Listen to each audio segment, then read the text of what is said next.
Dollar cat का ये भी एक फ्री सिग्नल मैंने आपके साथ शेयर किया था, जो इस वक्त 260 प्लस पिप्स प्रॉफिट में है। हम एक स्मॉल करेक्शन एक्सपेक्ट कर रहे थे।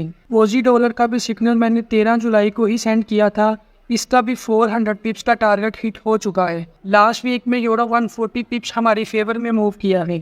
टी सिग्नल है जो कि इस वक्त 420 पिप्स प्रॉफिट में है, जबकि इसका ओवरऑल टारगेट 600 पिप्स का है। नेक्स्ट वीक मार्केट थोड़ी सी करेक्शन करेगी अप साइड पे। Australian dollar against New Zealand dollar running to 50 plus pips profit. हम इस ट्रेड का stop loss break even point पे कर चुके हैं। का एक प्रीमियम सिग्नल था कि ये ट्रेड 70 प्लस पिप्स प्रॉफिट में है। लास्ट वीक में पाउंड ने 300 प्लस पिप्स अप साइड पे मूव किया है। हम अभी भी वेटिंग में ही है कि मार्केट थोड़ा और ऊपर आए। इस वक्त मार्केट 4 आवर्स टाइम फ्रेम में अपने सप्लाई जोन में है और ये अप वेव फर्स्ट वीक में ही कंप्लीट हो गई थी। नेक्स्ट वीक हम एक्सपेक्ट कर रहे हैं कि मार्केट अपना ये सप्लाई जोन ब्रेक कर देगी और उसके बाद अपना प्रीवियस लो ब्रेक करते हुए हमारे टारगेट की तरफ बढ़ेगी। नेक्स्ट वीक भी हम इसे डाउन साइड पे ही देख रहे हैं। ओवरऑल 210 पिप्स प्रॉफिट में है। तो आप देख सकते हैं कि कितने ही ज़बरदस्त तरीके से मार्केट हमारी फेवर में गई है।